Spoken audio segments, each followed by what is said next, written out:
Bonjour à tous et bienvenue à la section 3.1. On va parler ici de travail et d'énergie cinétique. Donc, c'est le début du chapitre 3. Ça veut dire qu'il va y avoir plusieurs choses nouvelles là, à aborder ici. Donc, on veut définir ce qu'on appelle le travail. On veut réviser le produit scalaire. Puis là, je dis réviser, mais ça se peut que ce soit tout nouveau pour vous. Peut-être vous l'avez vu en mathématiques, peut-être que non. C'est pas grave, on va partir de la base. Ensuite, définir et calculer l'énergie cinétique et présenter le théorème de l'énergie cinétique.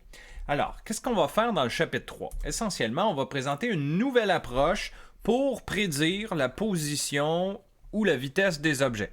C'est ce qu'on faisait au chapitre 2, hein? Avec les forces, avec la deuxième loi de Newton. On était capable, comme ça, de dire qu'est-ce qui allait arriver avec un objet. Est-ce que l'objet va se déplacer vers le bas du plan incliné? Est-ce qu'il va rester collé sur le plan incliné? C'est le genre de choses qu'on a appris à prédire. Eh bien, là, on va essayer de faire la même chose, mais en utilisant un nouveau concept. On va utiliser le concept d'énergie. On verra dans tout le chapitre 3 quels sont les différents types d'énergie. Ce qu'on sait par contre, c'est que dans un système isolé, l'énergie a la propriété d'être conservée. Peut-être vous avez déjà entendu dire que l'énergie n'est pas perdue, elle n'est pas créée non plus, elle est conservée. Elle se transforme d'un type d'énergie à l'autre. Donc, c'est ce qu'on va utiliser au chapitre 3 avec le théorème de conservation d'énergie pour prédire justement comment les objets vont bouger, comment leur vitesse va évoluer. Alors, un exemple de situation ici. Par exemple, quand j'ai un ressort qui est attaché à un bout de mur avec un bloc, quand le ressort est comprimé et que pendant un bref instant, là, on peut supposer que mon bloc n'avait pas de vitesse, hein, on l'a comprimé comme ça, eh bien ici, on va dire qu'on a de l'énergie qui est accumulée dans le ressort. Vous voyez, le ressort, il est comprimé, il est déformé, donc il a accumulé un type d'énergie dans la déformation qu'on appelle de l'énergie potentielle élastique. OK. Ensuite, je lâche le ressort. Donc, qu'est-ce qui va se passer? Bien là, le bloc va commencer à se déplacer vers la droite, il va accumuler de la vitesse. À un certain point, quand il va passer au centre de sa trajectoire, la vitesse du bloc va avoir atteint sa vitesse maximale. Ici, on est à la longueur naturelle du ressort, donc ça veut dire que le ressort n'est plus comprimé. Donc, j'ai plus d'énergie potentielle parce que le ressort n'est plus déformé. Par contre, l'énergie ne s'est pas volatilisée, elle a été transformée sous forme d'énergie cinétique. L'énergie cinétique, c'est essentiellement l'énergie qui est reliée à la vitesse de l'objet. OK? Et si on continue de laisser évoluer le système ici, qu'est-ce qui va se passer? Bien là, mon bloc va continuer de se placer vers la droite, mais là, il va étirer le ressort. Et à un certain point, le ressort aura ralenti suffisamment le bloc pour qu'il s'arrête à nouveau. Et là, donc, je n'aurai plus d'énergie cinétique parce qu'il n'y aura plus de vitesse. Mais par contre, on a retrouvé de l'énergie potentielle élastique parce que, encore une fois, mon ressort ici, il est déformé, hein? Il est étiré. Donc, il y a de l'énergie potentielle qui est accumulée dans cette déformation-là. Et là, si on laisse ça continuer, ben là, le bloc va revenir vers la gauche, comme ça, et il va osciller là, parmi ces trois états-là, indéfiniment. Là. Ça, c'est en supposant, bien sûr, qu'il n'y a pas de frottement. Il va pouvoir continuer comme ça jusqu'à l'infini. Donc, vous voyez que d'un point à l'autre, l'énergie se conserve, mais elle est transformée d'un type à l'autre. Le principe de conservation de l'énergie offre un avantage important que les lois de Newton n'offrent pas. On va pouvoir travailler avec des équations scalaires plutôt que des vectorielles. C'est quoi ça veut dire, ça, essentiellement? Ça veut dire que le théorème de conservation de l'énergie va utiliser des nombres plutôt que des vecteurs. Hein? Quand on était dans le chapitre 2, on avait des vecteurs. Ça voulait dire qu'il fallait décomposer nos vecteurs en x et en y, puis appliquer la deuxième loi de Newton, qui devait elle aussi être décomposée en x et en y. Mais quand on fait la conservation de l'énergie, on n'a plus besoin de faire ça parce que l'énergie, c'est un scalaire, c'est un nombre tout seul, ce n'est pas un vecteur. Donc ça, c'est un avantage certain. Avant d'énoncer le principe de conservation de l'énergie, on a plusieurs choses à voir. Tout d'abord, on a différents types d'énergie à définir. Je vous en ai présenté deux très rapidement, mais on verra qu'il y a des équations là, pour ces types d'énergie-là. Et aussi, on doit comprendre le lien entre l'énergie et la force appliquée sur un objet qu'on appelle le travail en physique. Donc, commençons par ça. Commençons par le travail. Donc, le travail, ça se dénote avec la lettre W majuscule. Ça vient de l'anglais. Hein? En anglais, c'est work. Donc, on a gardé cette notation-là en français. W majuscule pour le travail. C'est quoi le travail? C'est le transfert d'énergie causé par une force agissant sur un objet. Ça veut dire que si, par exemple, j'ai une pomme sur le bureau et que je décide de pousser la pomme, donc j'ai fait une force sur la pomme et en poussant sur la pomme comme ça, ma force de pousser a transféré de l'énergie de moi vers la pomme. Donc si je pousse assez fort, la pomme va se mettre à rouler, elle va se déplacer, elle aura accumulé de l'énergie cinétique qui est due à sa nouvelle vitesse. Okay? Donc c'est essentiellement ça, un travail, c'est un transfert d'énergie fait par une force. C'est pas obligé que ce soit un humain qui pousse, ça peut être par exemple une force de tension, ça peut être une force mécanique qui provient d'un moteur par exemple. Donc ça prend toujours une force qui va transférer de l'énergie à un objet. Pour le calculer, le travail, ça correspond à une force multipliée par une distance. Mais comme la force et la distance sont des vecteurs, hein, ça on le sait, là on dit distance, mais ça devrait être plus être le mot déplacement qu'on devrait utiliser. Là. Donc, force et déplacement, vous voyez, ces deux choses-là, ce sont des vecteurs. Mais donc, quand on veut calculer le travail, il faut faire le produit scalaire entre le vecteur force et le vecteur déplacement. C'est quoi un produit scalaire? C'est un type de multiplication entre deux vecteurs. Peut-être vous l'avez vu en maths, peut-être que non, peut-être que c'est nouveau, c'est pas grave, on va définir tout d'abord c'est quoi le produit scalaire. Donc c'est une multiplication entre deux vecteurs et le résultat de cette multiplication-là nous donne un scalaire. Le scalaire, voyez-vous, n'est pas un vecteur. Le scalaire, c'est un nombre, c'est un chiffre. Donc, c'est le travail. Vous voyez, c'est pour ça qu'il n'y a pas de flèche au-dessus du travail. Le travail n'est pas un vecteur, c'est un scalaire. Dans le système international, le travail s'exprime dans la même unité que l'énergie, c'est-à-dire des joules. Puis vous pouvez voir, de par cette petite relation-là, que le travail qui est en joules, donc 1 joule, c'est égal à 1 newton fois 1 mètre. Parce que c'est ça les unités de la force et du déplacement. Donc, ce que vous voyez ici. OK, donc ça c'est le travail, c'est beau, c'est le produit scalaire, d'accord, mais c'est quoi le produit scalaire? Bon, il y a deux façons de calculer le produit scalaire. Donc je répète, c'est essentiellement une multiplication entre deux vecteurs. Donc le produit scalaire entre deux vecteurs, A et B, j'ai pris des vecteurs quelconques, là, est égal au produit des normes des vecteurs et du cosinus de l'angle θ entre les deux vecteurs. Donc là, voyez-vous, produit scalaire entre le vecteur A et le vecteur B, c'est égal à la grandeur du vecteur A. C'est pour ça qu'il n'y a plus de flèche là au-dessus de A. Hein? N'oubliez pas, quand on n'a pas de flèche, on fait référence à la grandeur du vecteur, l'hypoténuse du vecteur. Donc c'est la grandeur de A fois la grandeur de B fois cosinus de θ. θ, c'est l'angle entre les deux vecteurs. On fera un petit exemple rapide tantôt, puis dans les exercices, vous allez apprendre là, à travailler avec ça.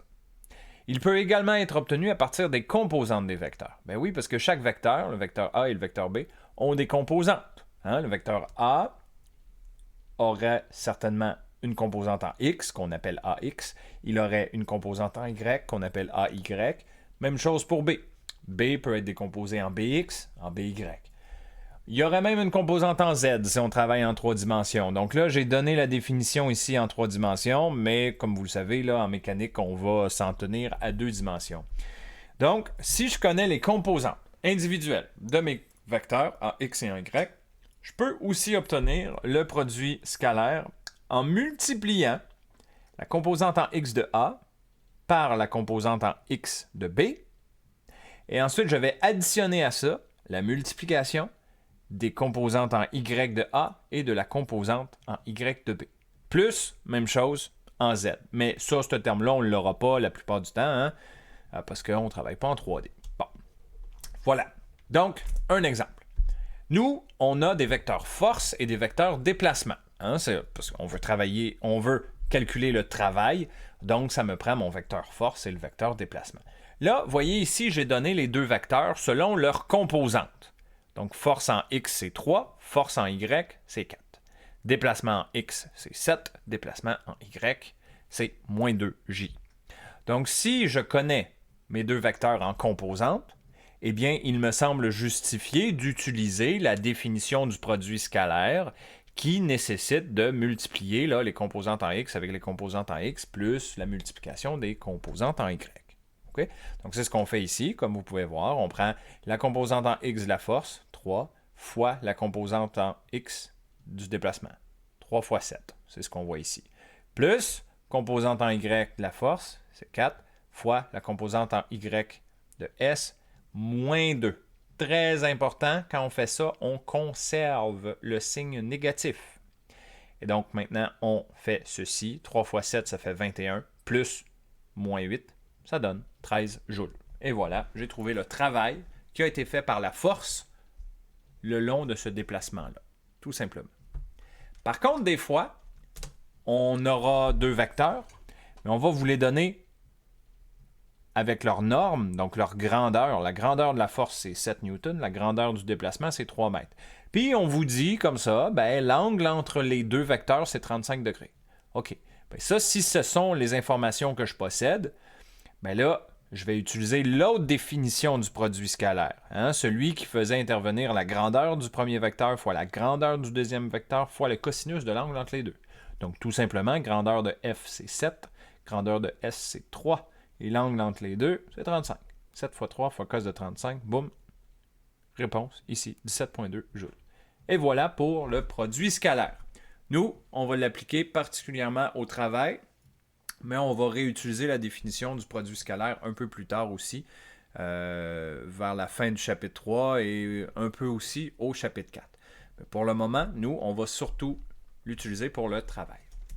Donc, le travail. Maintenant qu'on a vu les deux façons de calculer le produit scalaire, on va le définir comme ça avec nos deux façons de faire et bien sûr avec ce qui nous intéresse. Le travail, c'est force en x fois le déplacement en x plus force en y fois le déplacement en y. Mais ça peut aussi être grandeur de la force fois grandeur de déplacement fois cosinus de θ, comme on vient de le voir dans l'exemple. Le travail peut être positif, négatif, mais il peut être nul aussi. Comment on fait pour le reconnaître facilement? Pour le savoir facilement, il faut qu'on regarde l'angle que la force fait avec le vecteur déplacement. Premier cas, ici, vous voyez que mon déplacement est vers la droite, hein, parce qu'on dit vitesse du bloc vers la droite, donc le déplacement, c'est vers la droite. Puis, on tire avec une corde, comme ceci, dans cette direction-là. Donc, vous voyez que l'angle entre la force et le déplacement, dans ce cas-ci, c'est l'angle θ que vous voyez ici. Bien, mon angle θ, il est compris entre 0 et 90 degrés. Donc, si je reviens à ma définition du travail, vous voyez, cette définition-là, là, celle qui contient l'angle, on fait cosinus de l'angle. Mais si vous prenez n'importe quel angle qui vaut entre 0 et 90, vous allez obtenir un cosinus de cet angle-là qui est positif. Donc, automatiquement, quand votre angle est entre 0 et 90, le résultat de votre calcul, le résultat du travail, comme vous pouvez voir ici, il sera positif. Ça, c'est un travail positif. Une autre façon de le comprendre, c'est que la force que la corde a fait sur le bloc ici a rajouté de l'énergie au bloc. C'est ça que ça veut dire aussi, un travail positif. Hein, je rappelle qu'un travail, c'est un transfert d'énergie. Donc, la corde ici, elle a rajouté de l'énergie cinétique au bloc, parce qu'en tirant dans cette direction-là, alors que le bloc allait déjà vers la droite, ben, on ne peut que supposer que le bloc va aller de plus en plus vite. Ben oui, parce que je tire dans la direction par où il va. Donc, c'est sûr que sa vitesse va augmenter. Donc, je lui ai donné de l'énergie cinétique. Donc, travail positif. Par contre, si mon bloc se déplace vers la droite et que je tire purement verticalement, comme on voit ici, ben, on est dans la situation où l'angle entre le déplacement et la force, c'est 90. Si vous faites cos de 90 dans l'équation du travail, vous allez obtenir 0. Donc ça veut dire que mon travail ici va être nul, égal à 0. Pourquoi? Eh bien, si on revient à la définition conceptuelle du travail, le travail, c'est le transfert d'énergie. Mon bloc se déplace vers la droite et moi, je tire vers le haut. une force comme ça vers le haut, est-ce que ça va aider mon bloc à se déplacer vers la droite? Est-ce que ça va lui nuire ou bien est-ce que ça va rien changer? Ben dans ce cas-ci, ça va rien changer parce que je tire vers le haut. Lui, il se déplace vers la droite, donc j'ai beau tirer vers le haut, je ne vais pas l'aider à se déplacer vers la droite. Je ne vais pas lui nuire non plus. Il n'y aura aucune différence. Donc, on peut dire que la force ici ne permet pas, ne transfère pas d'énergie cinétique au bloc. Troisième cas, toujours si mon bloc se déplace vers la droite, là, vous voyez, je tire comme ceci, dans cette direction-là avec la corde. L'angle qui est ici, ben là, on est dans un angle plus grand que 90, mais plus petit que 180. Et donc, si vous faites cosinus d'un angle qui est situé entre 90 et 180 degrés, vous allez obtenir un résultat qui est négatif. Donc ici, on est dans une situation où le travail est négatif. Une autre façon de le voir, je reviens à ma définition conceptuelle. Est-ce que j'ai rajouté de l'énergie au bloc ou j'en ai enlevé ici? Bien, définitivement, j'en ai enlevé. Parce que si mon bloc se déplace vers la droite et que moi je suis là puis que je tire dans cette direction-là, à peu près vers la gauche, bien, je suis en train de nuire à son mouvement. Donc, je lui enlève de l'énergie cinétique. Donc, si je lui enlève de l'énergie, j'ai fait un travail qui est négatif. Voilà les trois situations. L'énergie cinétique. Bon, là, je ne ferai pas la démonstration, mais il y a la démonstration de l'énergie cinétique et du théorème de l'énergie cinétique dans le livre. Si jamais ça vous intéresse, je vous invite à aller le regarder, mais moi, je passe par-dessus la démonstration. Je vous donne les équations directement. Donc, l'énergie cinétique, c'est, on a déjà commencé à en parler, hein, c'est l'énergie qui est associée à un mouvement. Donc, autrement dit, plus un objet a une vitesse qui est grande et une masse qui est grande, plus cet objet-là aura une énergie cinétique qui est grande. On donne l'expression de l'énergie cinétique sous la lettre K, encore une fois provenant de l'anglais pour Kinetic Energy. Donc, c'est 1/2 fois mv carré, tout simplement. Et c'est une énergie, et l'énergie se donne en joules. Voilà. Donc, ça, c'est l'énergie cinétique d'un objet. À partir de la définition de l'énergie cinétique, je peux maintenant énoncer le théorème de l'énergie cinétique. Bon. Qu'est-ce que dit le théorème de l'énergie cinétique? Tout d'abord, il faut comprendre que, comme on vient de le voir avec les 3 cas de la corde, là, ici, hein, à chaque fois qu'il y a une force qui agit sur un objet, cette force-là va faire soit un travail positif, soit un travail nul, soit un travail négatif. Donc, chaque force peut transférer de l'énergie au bloc. Des fois, il va en ajouter, des fois, il va en enlever, des fois, il ne fera rien de tout cela. Mais donc, ce qu'il faut comprendre ici, c'est que chaque force peut faire un travail ou un transfert d'énergie sur l'objet. Donc, si je veux trouver le travail total, autrement dit, c'est le travail fait par toutes les forces, on appelle ça travail total, là, W total, eh bien, le théorème de l'énergie cinétique nous permet d'utiliser le travail total pour prédire quelle sera, par exemple, l'énergie cinétique finale de l'objet. Donc, c'est ce qu'on voit ici, à gauche. Donc, j'ai une énergie cinétique initiale à laquelle j'ajoute des transferts d'énergie faits par les forces. Hein. Là-dedans, on va rentrer un travail par force parce que chaque force peut transférer de l'énergie. Donc, l'énergie cinétique plus les variations d'énergie dues aux forces va me donner comme résultat l'énergie cinétique finale de mon objet.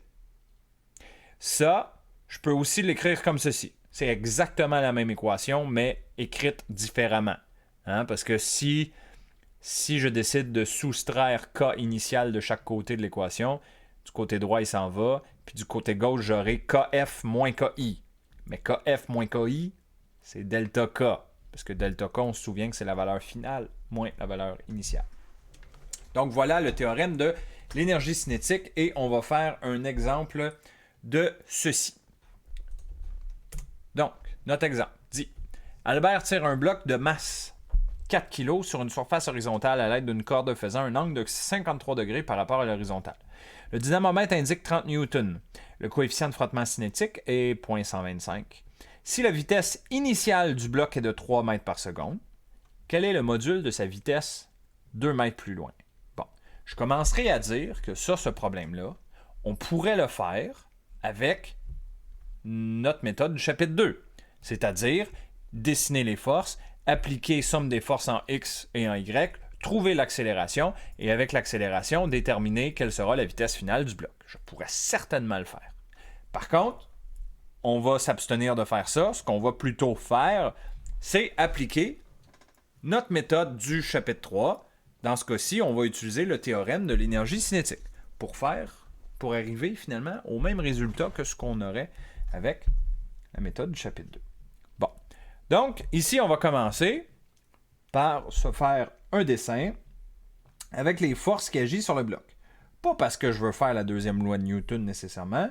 Je vais en avoir de besoin, oui, mais c'est parce que je veux savoir par où sont orientées les forces. Parce qu'oubliez pas que quand on calcule le travail, il faut qu'on connaisse l'angle entre la force et le déplacement.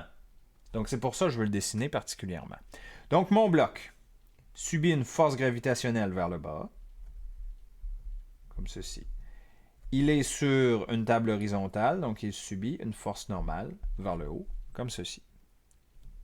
On tire sur le bloc dans cette direction-là, avec une tension qui est inclinée à 53 degrés par rapport à l'horizontale.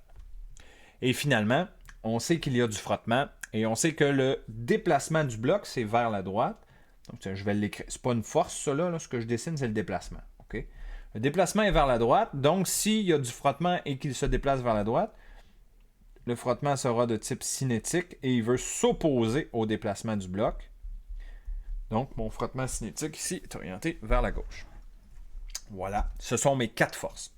Donc, si j'ai 4 forces, ça veut dire que le travail total qui est appliqué sur l'objet va être égal au travail fait par la tension, plus le travail fait par le frottement cinétique, plus le travail fait par la force normale, plus le travail fait par la force gravitationnelle.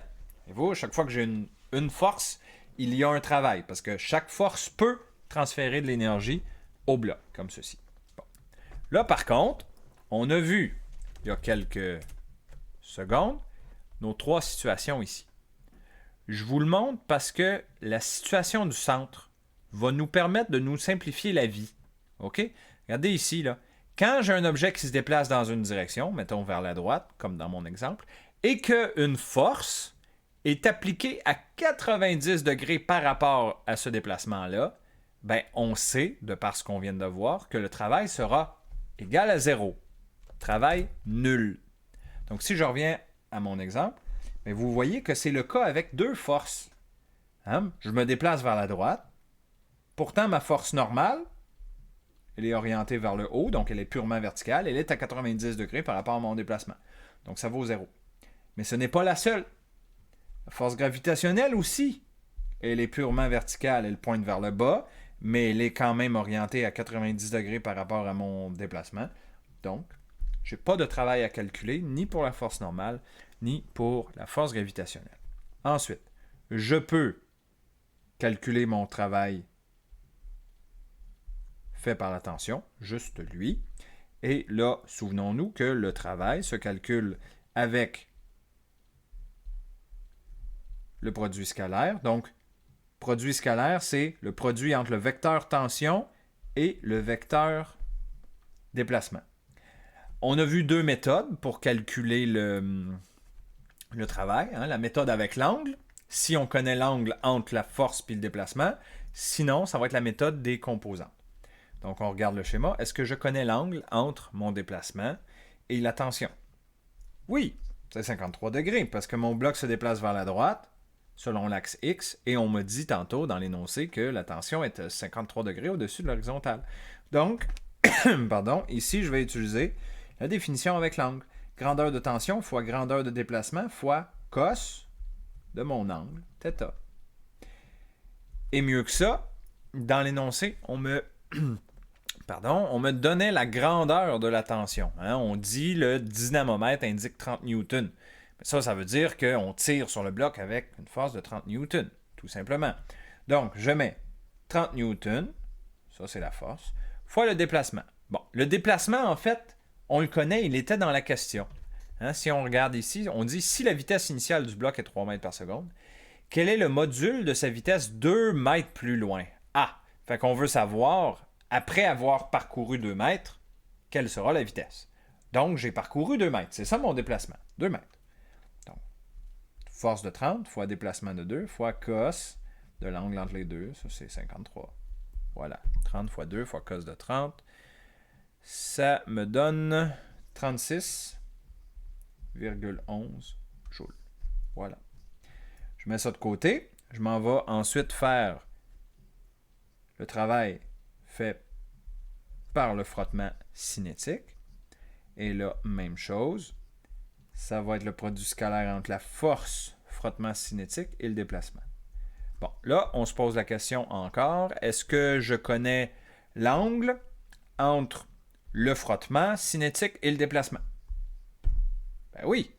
Mon déplacement, c'est vers la droite, puis mon frottement, c'est vers la gauche. Donc, quel est l'angle entre les deux? C'est 180 degrés.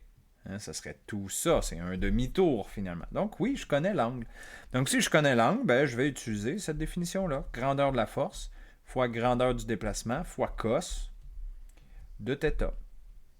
Bon, là, ici, par contre, il faut, avant de continuer, ça va me prendre mon frottement cinétique. Hein, parce que je ne l'ai pas encore calculé, mon frottement cinétique, techniquement. Là. Donc, pour trouver le frottement cinétique, je vais le faire ici, en dessous. Là. Donc, mon frottement cinétique, c'est égal à mu c, fois la normale. Bon, mu c est donné dans l'énoncé, donc ça va bien. Par contre, la force normale n'est pas donnée dans l'énoncé. Donc ici, pour la force normale, puis là, ça serait une grave erreur de dire que la force normale est égale à mg, parce que c'est pas vrai.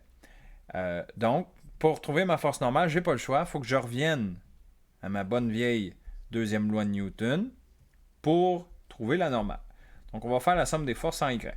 C'est égal à 0, puis je n'ai pas d'accélération en y. Hein. Si j'ai une accélération, ça va être en x, mais pas en y. Donc, qu'est-ce que j'ai en y? J'ai la normale, j'ai la force gravitationnelle et j'ai la composante verticale de la tension ici, TY. Okay? Donc, dans ma somme des forces en Y, on dit normale, plus la tension fois sin de 53, parce que mon vecteur en rouge, il est opposé à l'angle de 53, moins mg, égal à 0. Bon. Là, je remplace les valeurs. N plus la tension de... c'était quoi déjà? Tension de 30 newtons. 30 fois sin de 53. Moins la masse du bloc, c'est 4 kg. Fois 9,8 égale à 0. Tout ça va me permettre d'isoler la force normale. Je vous épargne les détails, mais on obtient 15,24 newtons. OK, c'est beau. Je prends ça. Je m'en viens calculer comme ça mon frottement. Ah, en fait, non, je ne le calculerai pas à part. Je vais juste l'insérer dans mon équation du travail ici. Vous voyez? Donc là, je vais remplacer mon FC ici par mu c fois la normale. Donc mu c fois la normale fois le déplacement S fois cos de l'angle. Okay? Puis je remplace tout d'un coup, ça va me donner le travail comme ça. Donc le coefficient de frottement, c'est 0,125. La force normale, c'est 15,24. Le déplacement, c'est le 2 mètres plus loin. Fois cos de 180 degrés, hein, parce que comme on a dit tantôt, le frottement est à l'opposé du déplacement, donc c'est un angle de 180. Je fais le calcul et j'obtiens donc le travail de moins 3,81 joules. C'est-tu normal que j'ai un travail négatif?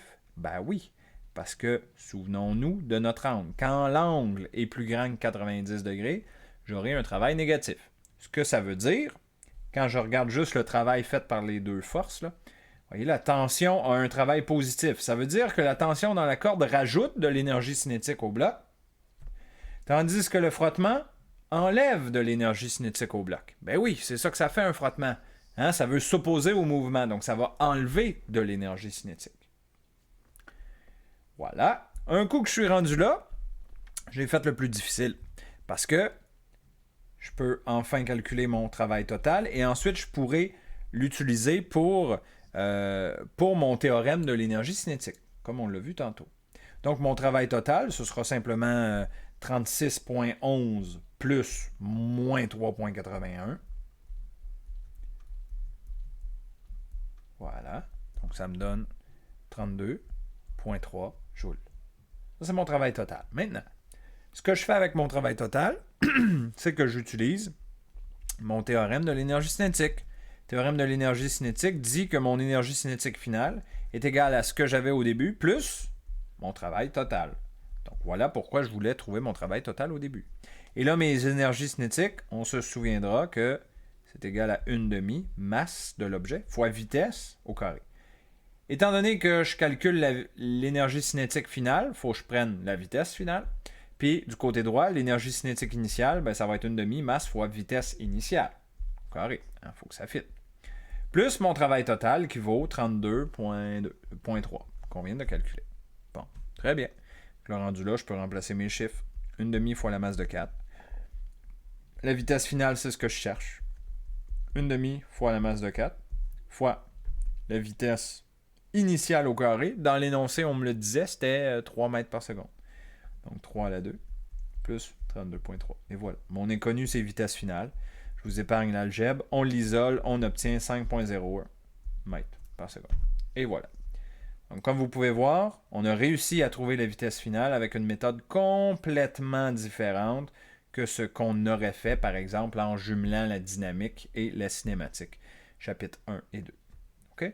C'est nouveau, ça peut paraître un peu compliqué la première fois qu'on le voit, mais je vous le dis, avec un peu de pratique, cette méthode-là, au contraire, est plus rapide et plus simple que l'équivalent là, du chapitre 1 et 2 mis ensemble. Okay? Vous n'êtes pas encore convaincu probablement, mais vous allez voir, ça va venir. Il y a des situations qui vont se présenter où est-ce que le chapitre 3 va être beaucoup plus simple à utiliser que le chapitre 2. Alors voilà pour notre premier exemple.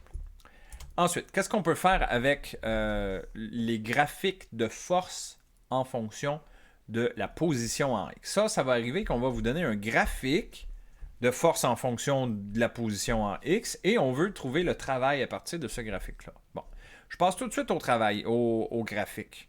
Si je vous donne le graphique de la force en fonction de la position en X, bien là, supposons que je choisis un intervalle de X initial ici jusqu'à X final.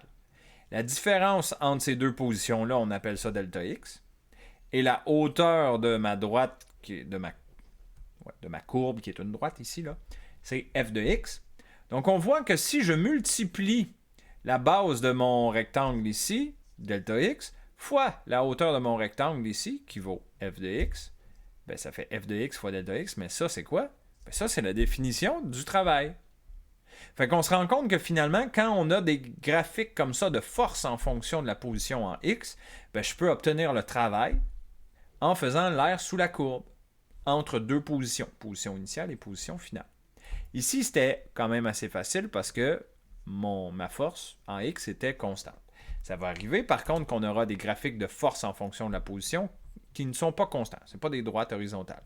Donc par exemple, ça ici, on voit ces courbes, hein, ce n'est pas constant.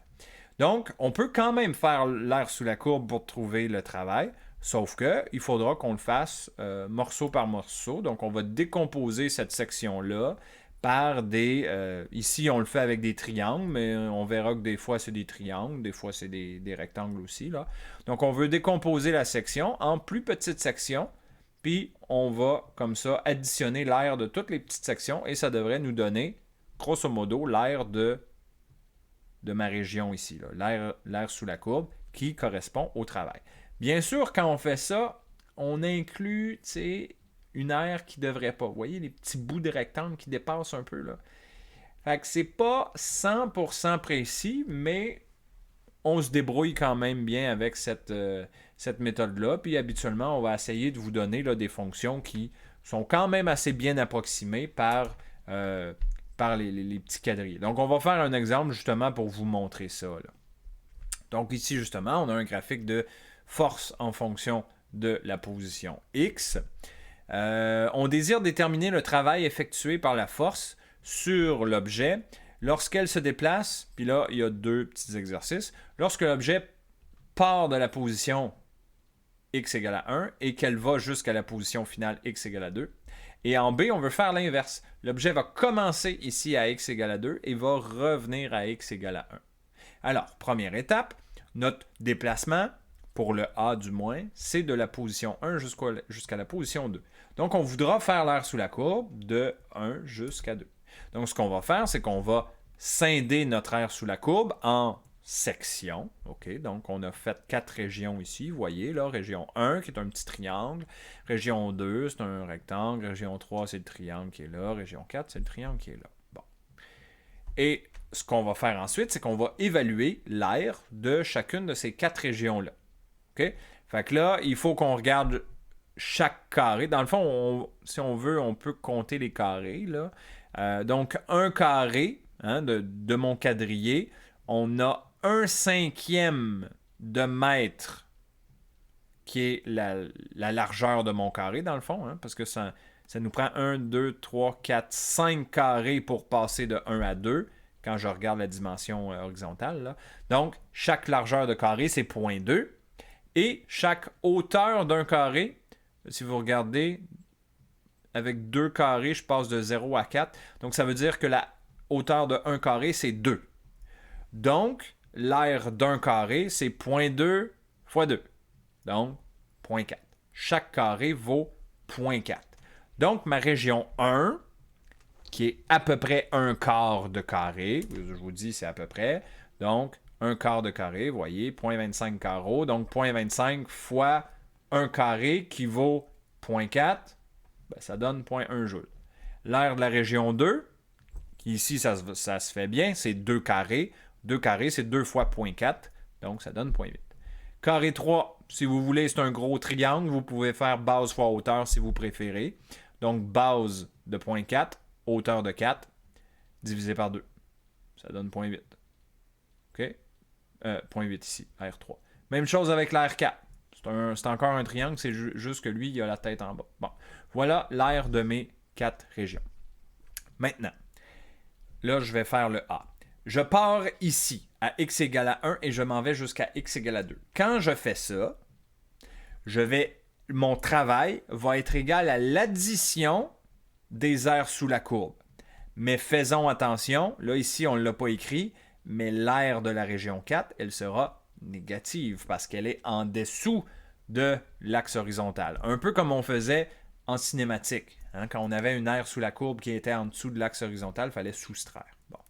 Donc pour le A, c'est ce qu'on fait ici. Donc on additionne les aires sous la courbe. Donc on additionne la région 1 plus la région 2 plus la région 3, mais on soustrait la région 4 parce qu'elle est négative. On fait le calcul, ça donne 0,9 joules. Bon. Maintenant, on va faire le B, qui est l'inverse.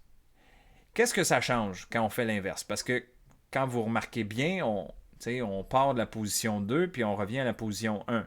Mais l'aire sous la courbe qu'on voudra faire, c'est encore les mêmes 4 régions. Là. C'est encore ces mêmes-là avec la même aire. Bon. Ce que ça change, c'est que si je pars d'une position, mettons x égale à 2, et que je reviens comme ça, je me déplace vers la gauche, bien, plutôt que d'additionner les aires sous la courbe, je vais soustraire les aires sous la courbe. OK? Tout en considérant que cette aire-là est négative. Donc, ce qu'on va faire, c'est qu'on va faire moins 0,1, ici, moins 0,8, moins 0,8, moins 0,8. Parce que la quatrième était négative. Donc, si tu soustrais une négative, ça revient positif. OK? Donc, si on fait le calcul que je viens de donner, ben, on va arriver à moins 0,9 joules. Fait que finalement, on a essentiellement juste inversé le signe de la réponse qu'on avait en A. Vous voyez? On a juste inversé, entre A et B, on a juste inversé notre point de départ puis notre point d'arrivée. Donc, le résultat de ça, c'est qu'on a fait, finalement, le travail inverse. On a inversé le signe. Et voilà. Donc, je pense qu'on en a assez avec ça. J'ai déjà une bonne vidéo là-dessus. Donc, je vais m'arrêter ici. À très bientôt pour la suite, la section 3.2.